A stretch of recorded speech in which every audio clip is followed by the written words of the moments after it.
Hey, everybody. Thought I would continue reading The Hobbit and pick up today. It's kind of a good day to read. It's cloudy, cold. Hope you don't hear my neighbor mowing his grass and the lawnmower running. And hopefully you can't hear that in the background, but it'll be done soon. So anyway, we left off at chapter 4, Over Hill and Under Hill.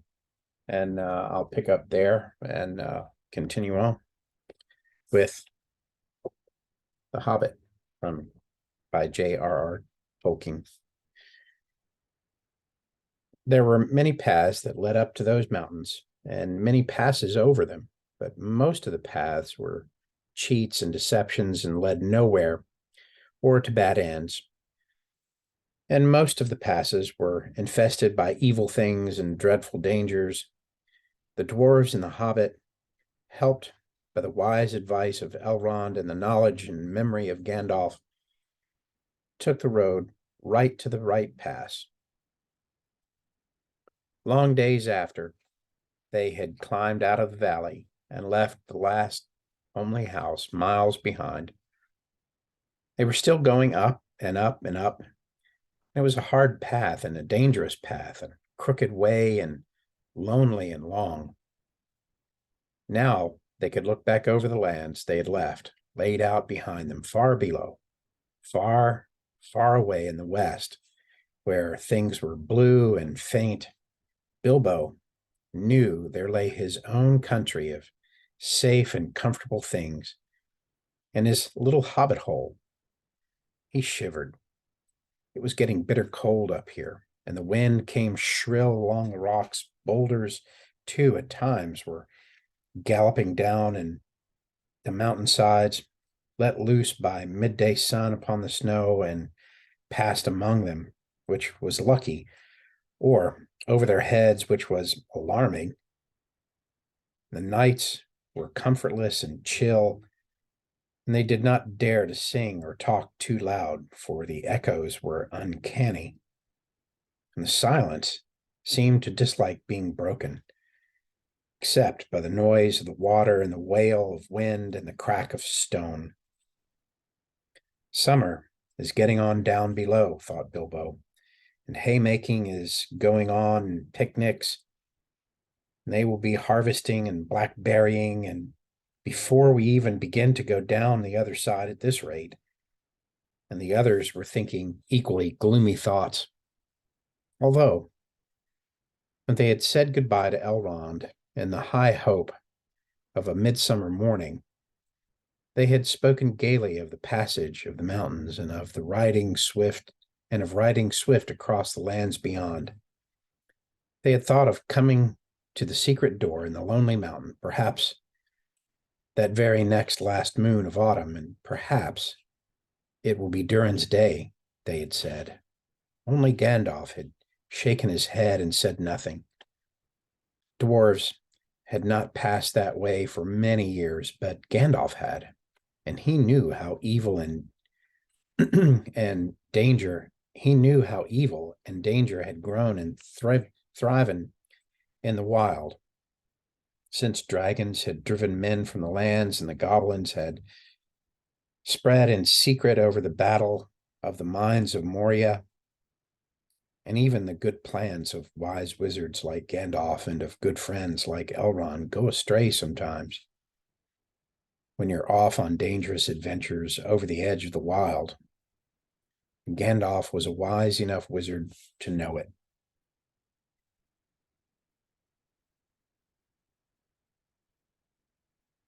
He knew that something unexpected might happen, and he hardly dared to hope that they would pass without fearful adventure over those great tall mountains with lonely peaks and the valleys where no king ruled. They did not. All was well, until one day they met a thunderstorm, more like a thunderstorm, more than a thunderstorm, thunder battle. You know how terrific a really big thunderstorm can be in the land, and in a river valley especially, times when two great thunderstorms meet and clash. More terrible still for thunder and lightning in the mountains at night. When storms come up from the east and west and make war, the lightning splinters on the peaks and rocks shiver, and great crashes split the air and go rolling and tumbling into every cave and hollow, and the darkness is filled with overwhelming noise and sudden light. Bilbo had never seen or imagined anything of the kind. And they were high in a narrow place with a dreadful fall and a dim valley on one side of them. They were sheltering under a hanging rock for the night, and he lay beneath the blanket and shook his head and shook from head to toe. When he peeped out in the lightning flashes, he saw that across the valley the stone giants were out, and they were hurling rocks at one another for a game and catching them and tossing them down into the darkness, where they smashed among the trees far below or splintered into little bits with a bang. Then came a wind and a rain, and the wind whipped the rain and the hail about them in every direction, so that the overhanging rock was no protection at all. And soon they were getting drenched, and their ponies were standing with their heads and their tails between their legs. And some of them were whinnying with fright. They could hear the giants guffawing and shouting all over the mountainsides. "This won't do at all," said Thorin. "If we don't get blown off or drowned or struck by lightning, we shall be picked up by some giant and kicked sky high for a football." "Well, if you know of anywhere better, take us there," said Gandalf, who was feeling very grumpy and was far from happy about the giants himself. The end of their argument was that they sent Kili and Fili to look for better shelter. They had very sharp eyes, and being the youngest of the dwarves by some 50 years, they usually got these sorts of jobs when everybody could see that it was absolutely of no use sending Bilbo. There is nothing like looking if you want to find something, or so Thorin said to the young dwarves. You certainly usually find something if you look, but it's not always quite the something you were after. So it proved on this occasion. Soon Fili and Kili were crawling back, holding on to the rocks and the wind. "We have found a dry cave," they said, "not far around the next corner, and ponies and all could get inside." "Have you thoroughly explored it?"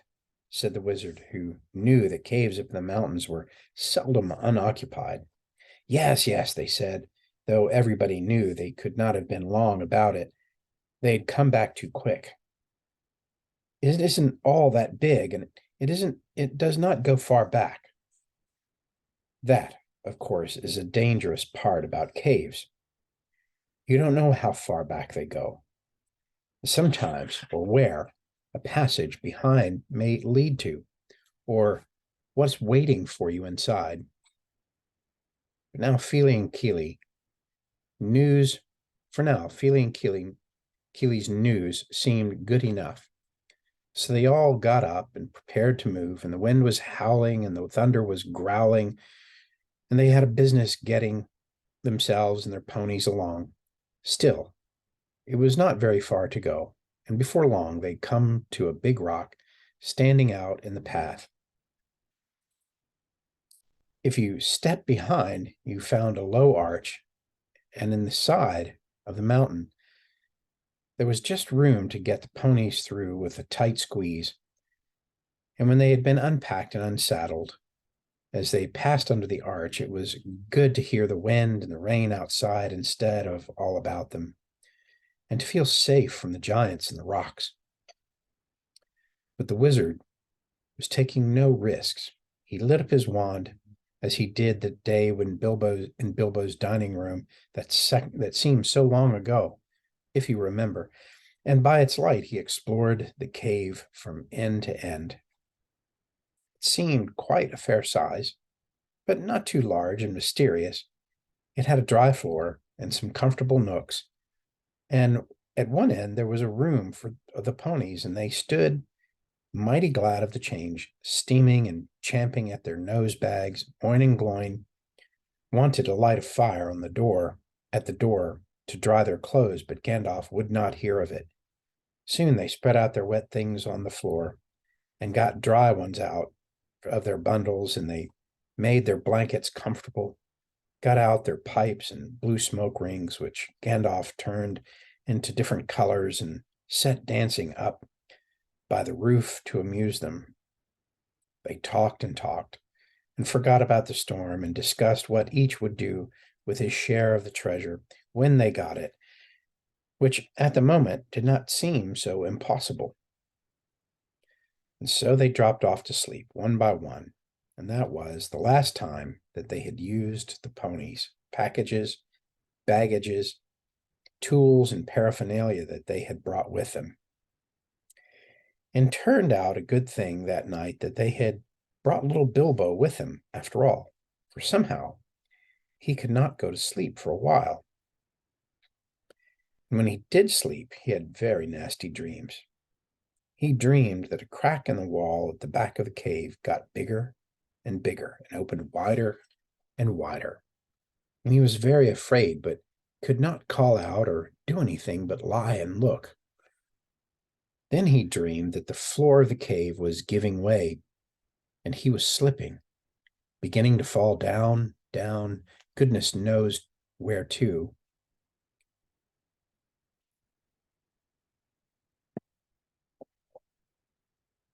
At that, he woke up with a terrible start and found part of his dream was true. A crack had opened at the back of the cave, and it was already a wide passage. He was just in time to see the last of the ponies' tails disappearing into it. Of course, he gave a very loud yell, as loud as a hobbit can give, which is surprising for their size.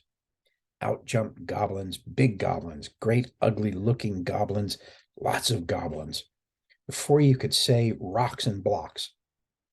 There were 6 to each dwarf at least, and 2 even for Bilbo, and they were all grabbed and carried through the crack. Before you could say tinder and flint. But not Gandalf.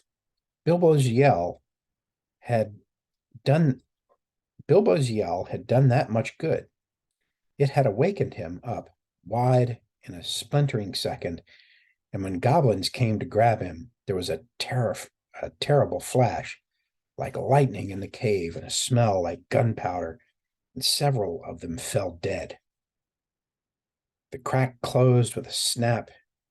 Bilbo and the dwarves were on the wrong side of it. Where was Gandalf?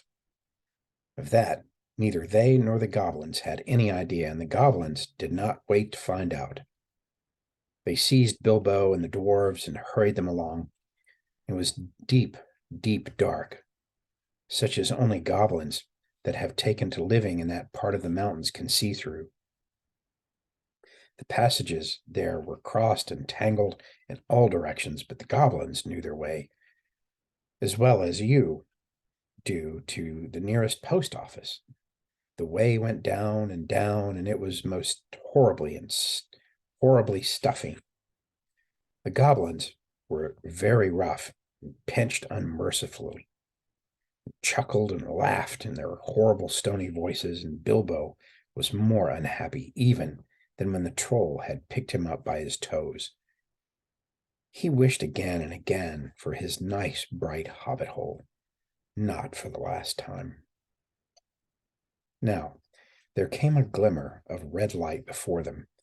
The goblins began to sing and croak, keeping time with the flap of their feet on the stone and shaking their prisoners as well. Clap, snap, and black crack. Grip, grab, pinch, nab. Down, down to Goblin Town you go, my lad. Clash, crash, crush, and smash. Hammer and tongs, knocker and gongs. Pound, pound, far underground.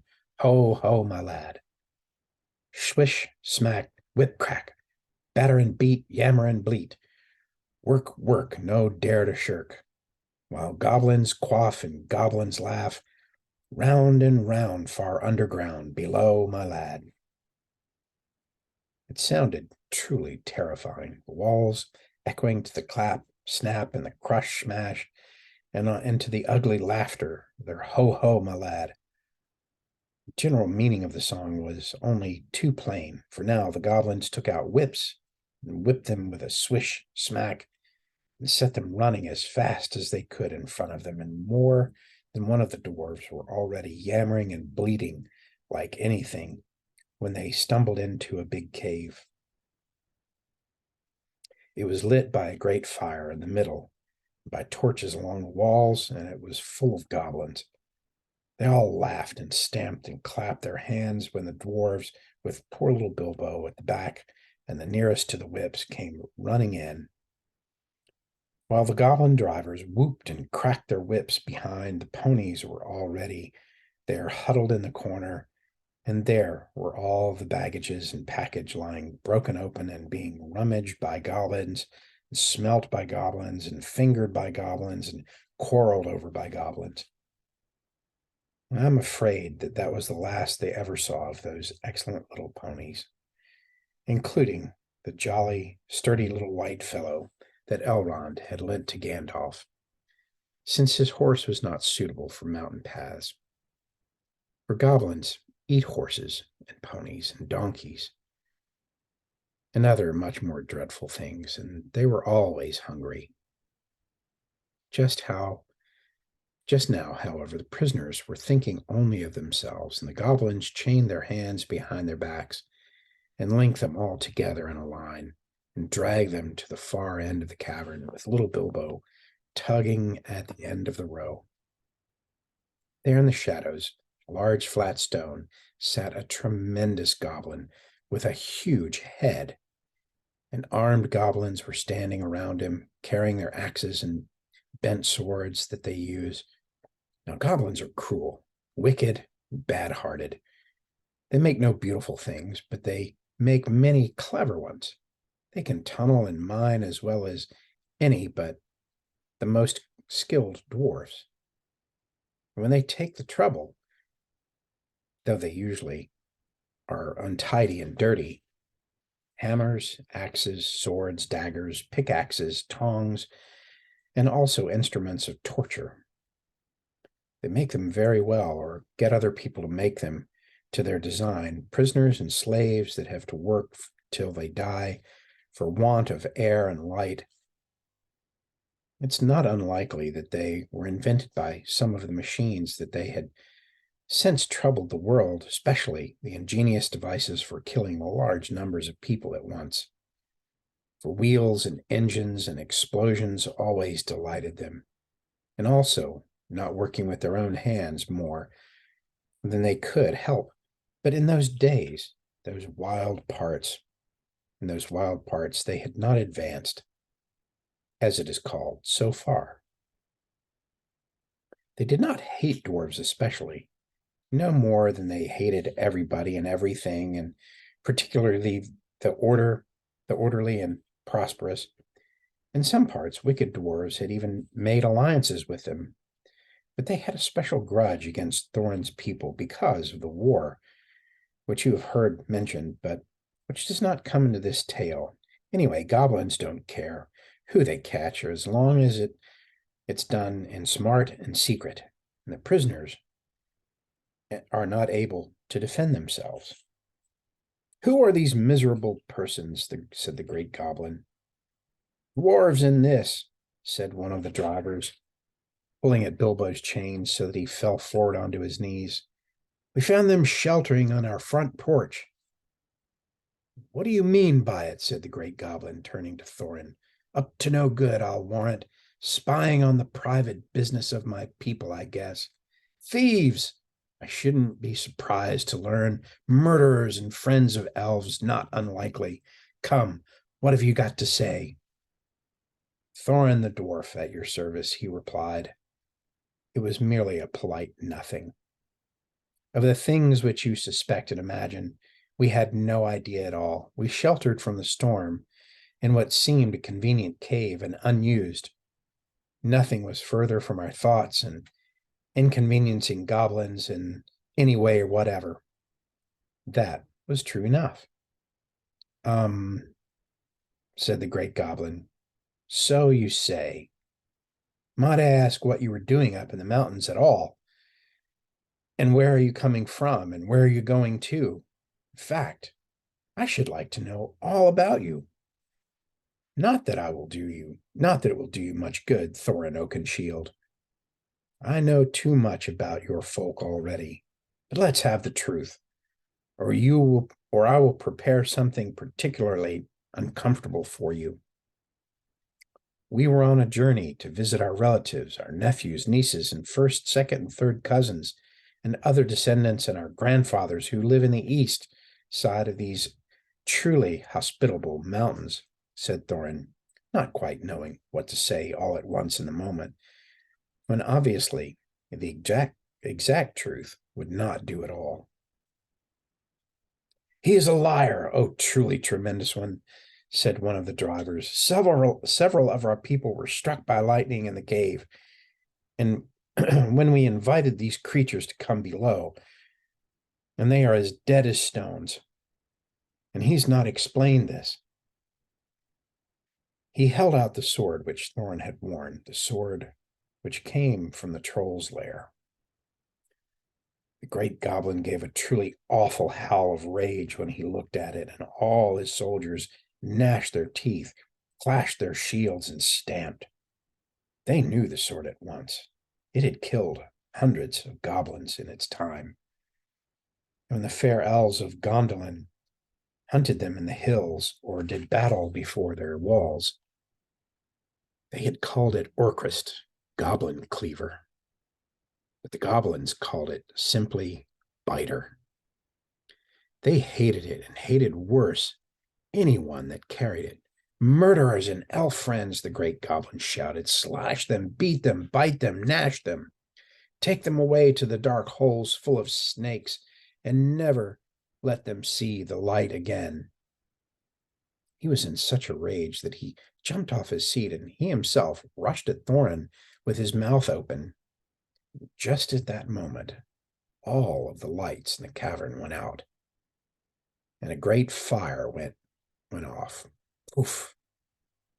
Into the tower of blue glowing smoke, right up to the roof that scattered piercing white peaks all among the goblins, white sparks among all the goblins, and yells and yammering, croaking, gibbering, jabbering, howls and growls and curses, shrieking, striking that followed were beyond description. Several hundred wild cats and wolves being roasted slowly alive together would not have compared with it. The sparks were burning holes in the goblins, and the smoke now fell from the roof and made the air too thick for even their eyes to see through.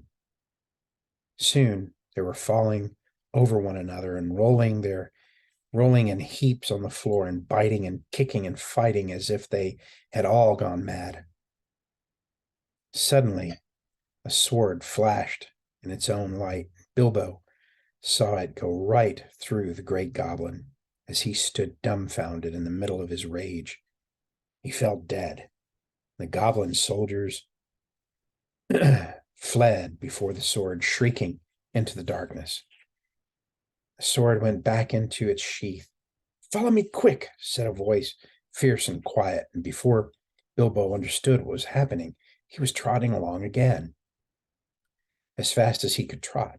At the end of the line, down more dark passages, with the yells of the goblin hall growing fainter behind him. A pale light was leading them on. Quicker, quicker, said the voice. The torches will soon be relit.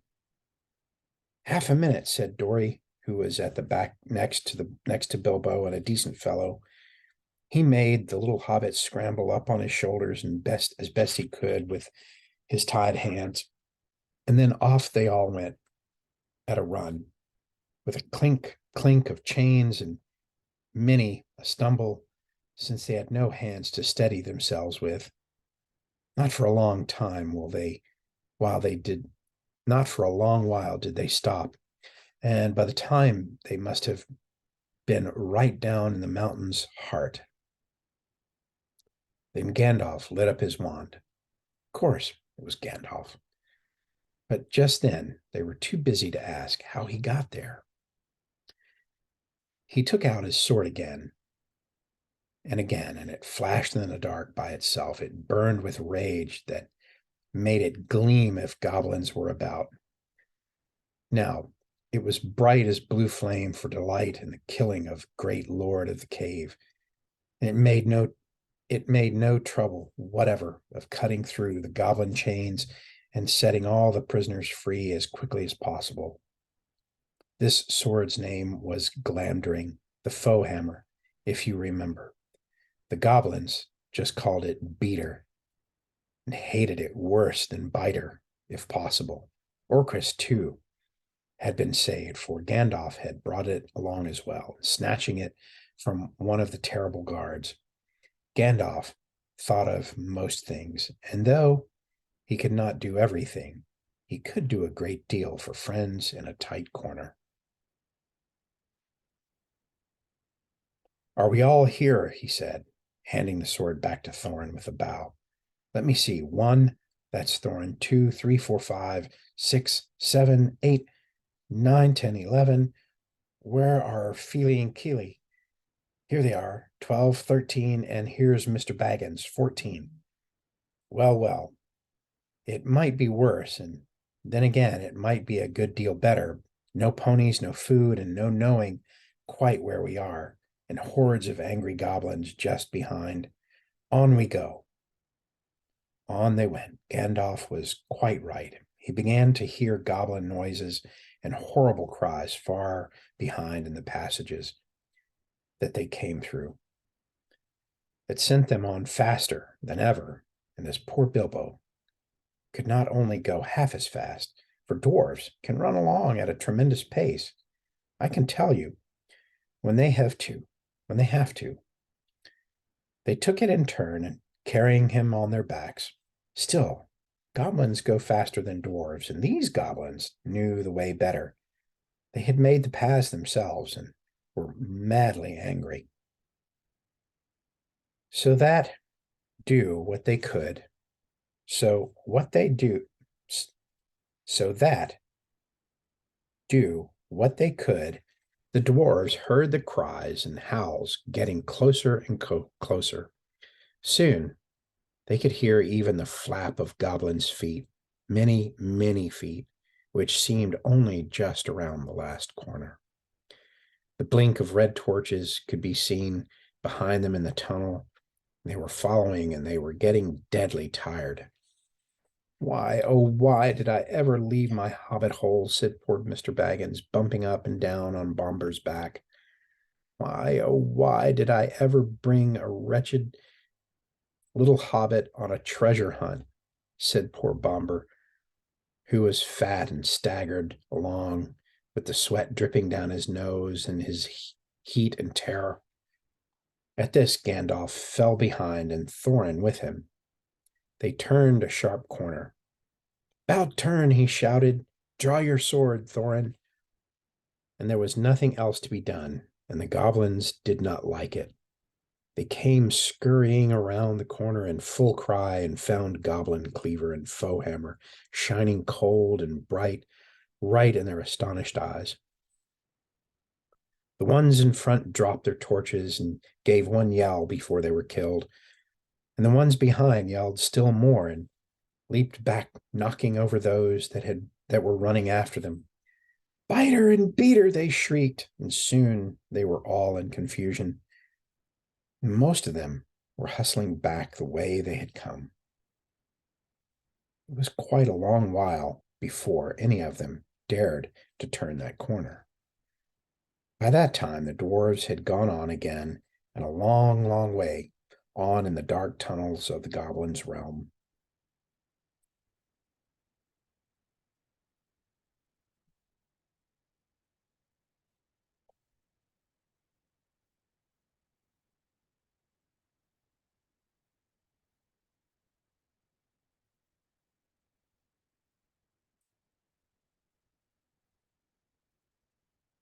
That is why neither Bilbo nor the dwarves nor even Gandalf heard them coming, nor did they see them. that they were seen by the goblins and ran silently up behind, for Gandalf was letting his wand give out faint light to help the dwarves as they went along. Quite suddenly, Dory, now at the back again, carrying Bilbo, was grabbed from behind in the dark. He shouted and fell, and the hobbit rolled off his shoulders into the blackness, bumped his head on a hard rock, and remembered nothing more. So there ends chapter 4. And I'll pick up chapter 5, which is titled Riddles in the Dark, next time. Hope you enjoyed it, and we'll see you the next time.